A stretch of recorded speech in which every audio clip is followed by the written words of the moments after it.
Vous me prenez pour un dingue? C'est la question un peu désarmante qu'Elon Musk a posée à Ashley Vance, l'auteur de la biographie qui va nous servir de guide aujourd'hui.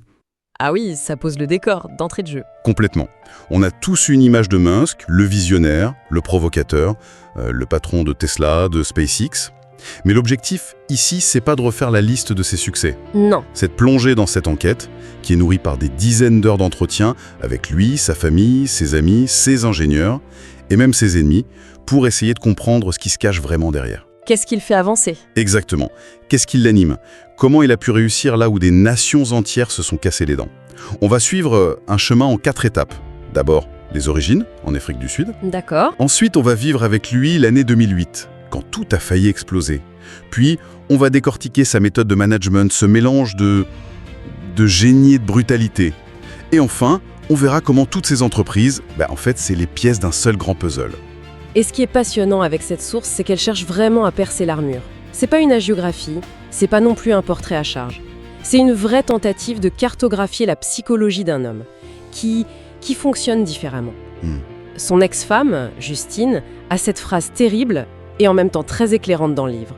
Elle dit « Ce monde est celui d'Elon, et nous n'en sommes que les habitats. » Ah oui, c'est fort. Ça veut tout dire. On n'est pas face à un simple entrepreneur. On est face à quelqu'un qui semble habité par une certitude quasi messianique. Et c'est cette certitude qu'on va essayer de comprendre. Biographie nous ramène à son enfance à Pretoria, en Afrique du Sud, en plein apartheid. Le livre le dépeint comme un gamin un peu à part, mal dans sa peau, qui se réfugie dans les livres. Et pas n'importe lesquels, des tonnes de science-fiction, de comics. Le cliché du nerd un peu. C'est ça. Et l'anecdote la plus parlante, c'est qu'à 12 ans, il programme un jeu vidéo, un space shooter Blastair. Le magazine qui publie le code le présente comme E.R. Musk. On dirait un nom de plume d'un auteur de SF des années 50. La graine était déjà là, non? Mais c'est plus qu'une graine, c'est déjà tout le système d'exploitation. Cette passion de jeunesse, c'est pas anecdotique, c'est fondamental. Parce qu'il en a tiré une véritable mission de vie. Ah oui. Il y a cette citation dans le livre qui est, je crois, la clé de tout. Il dit « Dans les BD, on dirait qu'ils sont toujours à essayer de sauver le monde. Je me disais qu'on devrait essayer de l'améliorer, car l'inverse serait absurde. » L'inverse serait absurde. C'est ça. Ce qui est fascinant, c'est pas le côté « sauver le monde », c'est le mot « absurde ». Pour lui, ce n'est pas de l'altruisme. C'est une aversion quasi pathologique à l'irrationalité. D'accord. Regarder l'humanité courir à sa perte sans rien faire, pour lui, c'est une aberration logique. C'est comme une équation non résolue, il doit la résoudre. Donc si je te suis bien, même quand il faisait fortune avec ses premières entreprises Zip2 et surtout PayPal, dans sa tête, c'était juste des étapes. C'est exactement ce que la biographie démontre. Ces entreprises, c'est jamais le but final. Ce sont des leviers. La vente de Zip2, ça lui rapporte à peu près 22 millions de dollars. Que fait un jeune de 28 ans avec ça ? Il met la quasi-totalité de la somme dans sa start-up suivante, X.com, qui deviendra PayPal. Ses associés de l'époque disent que c'était de la folie pure. J'imagine. Et après, quand eBay rachète PayPal pour 1,5 milliard, il en touche personnellement plus de 100 millions. Là, on se dit qu'il peut s'arrêter. La logique voudrait qu'il se retire sur une île, oui. Lui, il met 100 millions dans SpaceX, 70 millions dans Tesla et 10 millions dans SolarCity. Il se retrouve sans plus un sou de liquide. Il joue son va-tout, non pas une fois, mais à chaque fois. Et cette façon de tout miser sur une vision, de pousser tous les jetons au milieu de la table, ça a connu son test ultime, son véritable baptême du feu, en 2008. Ah oui, 2008. C'est l'année où tout aurait pu, et même aurait dû, s'arrêter. C'est le cœur du réacteur de sa légende. 2008, c'est l'année où le mythe aurait pu complètement mourir. D'un côté, il y a SpaceX, son rêve d'enfant. Oui. L'idée de départ est déjà folle en soi. Mars Oasis, c'est un projet pour envoyer une petite serre sur Mars, juste pour prouver que c'est possible et réveiller l'ambition spatiale. Attends une seconde. Pour faire ça, il est allé en Russie pour essayer d'acheter des missiles balistiques intercontinentaux. C'est un peu incroyable. On dirait le début d'un James Bond. Raconte-moi un peu. C'est aussi surréaliste que ça en a l'air. Il fait plusieurs voyages à Moscou avec une petite équipe pour négocier l'achat de missiles russes reconvertis. D'accord. Les Russes le méprisent, ils le voient comme un millionnaire américain un peu excentrique. Les négociations sont humiliantes et n'aboutissent à rien. Et c'est là que tout bascule. Ah. Dans l'avion du retour, complètement dépité, il se tourne vers ses ingénieurs, il sort une feuille de calcul et leur dit en gros « Hey les gars, je crois qu'on peut construire cette fusée nous-mêmes. » Ce moment, c'est l'acte de naissance de SpaceX tel qu'on le connaît. Incroyable. Il passe de l'idée d'acheter une technologie à celle de la réinventer à partir des principes premiers de la physique. Mais la route est longue entre une feuille de calcul dans un avion et une fusée en orbite, j'imagine. C'est un euphémisme. La route, c'est un chemin de croix.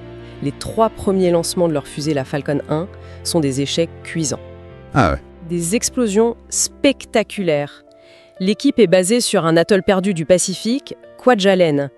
La biographie décrit une ambiance à la l'île aux naufragés, mais avec des fusées. Le décor est planté. Ils vivent dans des conditions spartiates, rangés par les moustiques. Le stress. Pour le 4e lancement en septembre 2008, il n'y a plus d'argent. C'est littéralement le dernier essai. S'il échoue, SpaceX fait faillite. La pression a dû être terrible. Le livre décrit une tension insoutenable dans le centre de contrôle, le silence, et puis l'explosion de joie quand enfin la fusée atteint l'orbite. C'est une scène de film. Et pendant que SpaceX frôle la mort dans le Pacifique, de l'autre côté en Californie, Tesla est en train de couler. Le chaos est total chez Tesla.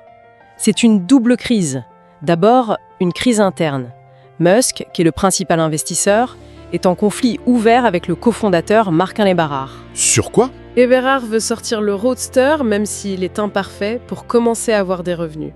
Musk, lui, est obsédé par le produit. Il refuse tout compromis sur la qualité, ce qui fait exploser les coûts. D'accord. La lutte de pouvoir est sanglante et ça se termine par l'éviction d'Eberhard, ce qui plonge l'entreprise dans une crise de confiance terrible. Et par-dessus ça, la crise financière mondiale de 2008 éclate. Exactement. La tempête parfaite. Le coût de production du Roadster passe de 25 millions prévus à 140 millions. Waouh. Avec la chute de Lehman Brothers, les marchés financiers sont gelés. Personne ne veut investir dans un constructeur de voitures électriques de luxe qui brûle du cash à une vitesse folle. Donc il est coincé. La biographie le décrit face à un choix cornélien. Il a assez d'argent pour sauver soit SpaceX, soit Tesla, mais pas les deux. Choisir, c'est sacrifier un de ses enfants. Et qu'est-ce qu'il fait? Il refuse ce choix. Il décide de mettre ses 40 derniers millions de dollars personnels sur la table et de se battre pour les deux. Il se retrouve personnellement ruiné. C'est fou. Au point, raconte le livre, de devoir emprunter de l'argent à des amis pour payer son loyer. Et en même temps, sa vie personnelle part aussi en fumée. C'est l'effondrement de tous les piliers de sa vie, sauf un, sa mission. Il est en plein divorce, très public, très acrimonieux, avec sa première femme Justine. Et le livre contient cette anecdote, racontée par Justine elle-même, qui est absolument glaçante. Lors de leur mariage, des années plus tôt, alors qu'ils dansent, il se penche vers elle et lui murmure « Je suis l'alpha de notre relation ». Ah oui, quand même. C'est d'une violence psychologique et incroyable. Ça en dit long sur sa vision des rapports humains, même les plus intimes, comme des systèmes à dominer. En 2008, tout s'écroule autour de lui, mais il tire le cap. Ce n'est plus un PDG qui gère un risque, c'est, comme le dit l'auteur, un général qui mène ses troupes à une victoire impossible. Alors, la question évidente, c'est comment est-ce qu'on survit à une année pareille et qu'on arrive à convaincre des centaines de personnes de vous suivre dans cet enfer? C'est ça la fameuse méthode Musk. La biographie l'a décrit comme un mélange de management brutal et d'inspiration quasi divine. Brutal est le mot juste. Les anecdotes sont légion. Il trouve ses employés trop couilles-molles. C'est le terme qu'il emploie. C'est le terme. Il veut les faire travailler le week-end. Les semaines de 90 à 100 heures sont la norme, pas l'exception. Sa tolérance à l'échec est proche de zéro. Mais ce qui le différencie d'un simple tyran, c'est son implication technique. C'est-à-dire? Ce n'est pas un manager en costume qui aboie des ordres depuis son bureau. Il est sur le terrain. Un ingénieur de la première heure raconte qu'il le bombardait de questions sur la physique des fusées, jusqu'à ce qu'il ait appris 90% de ce que vous saviez. Il veut tout comprendre. Tout, à partir des principes fondamentaux. Il y a aussi cette technique de management pour fixer les délais qui est assez fascinante. Il ne dit pas « je veux ça pour vendredi », il va voir un ingénieur et lui demande, et la biographie le cite, « j'ai besoin que l'impossible soit fait pour vendredi 14h. Peux-tu le faire ?» C'est à la fois génial et un peu pervers, non? C'est une forme de manipulation. On peut tout à fait le voir comme ça. En forçant l'ingénieur à dire oui, il lui transfère une responsabilité psychologique qui est écrasante. Ah, d'accord. L'échec n'est plus de la faute du patron qui a fixé un délai irréaliste, c'est celle de l'employé qui n'a pas tenu son engagement. C'est d'une efficacité redoutable, mais on imagine le coût humain derrière. Bien sûr. Et c'est là qu'on touche au grand paradoxe de Musk.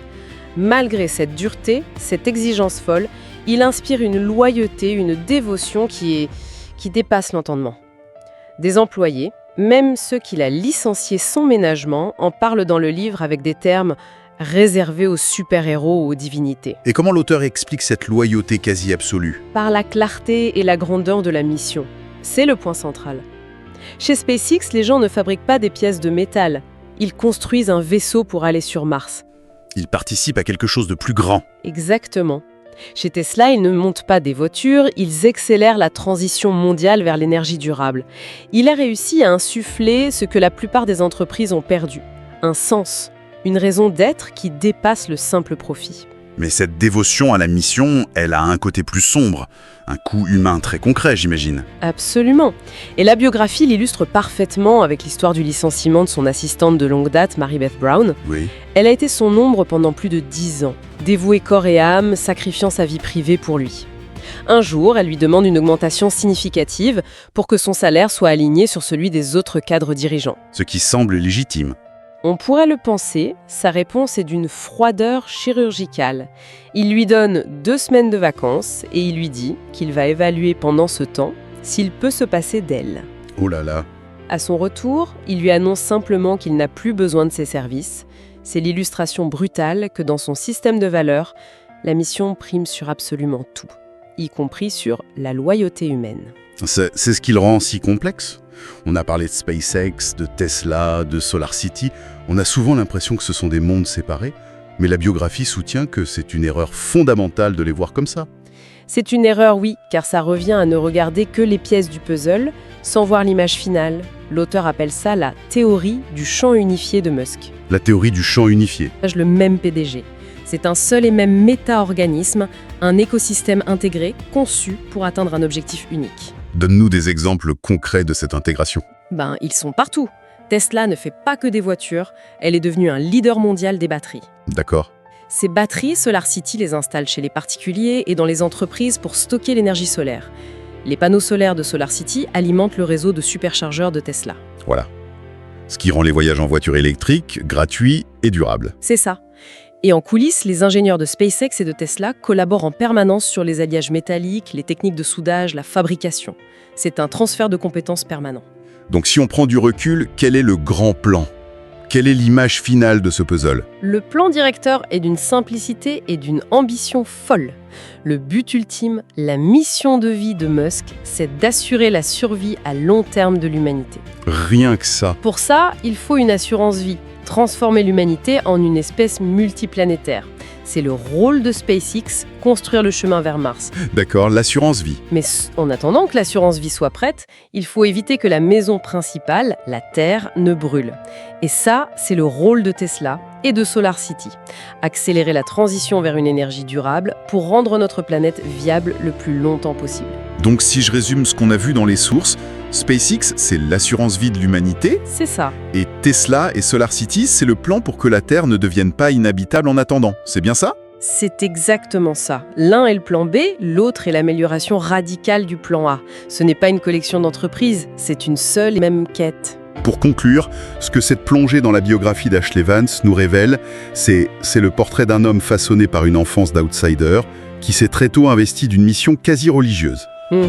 Un homme qui a risqué la faillite totale pour cette mission et qui a réussi en appliquant des méthodes de travail d'une exigence inhumaine, pour le meilleur et pour le pire. On comprend qu'il n'est pas juste un homme d'affaires qui a eu de bonnes idées, mais un visionnaire qui a méthodiquement construit les outils pour accomplir sa vision. Et ça nous laisse avec une dernière pensée, une question qui dépasse le simple cas de Musk.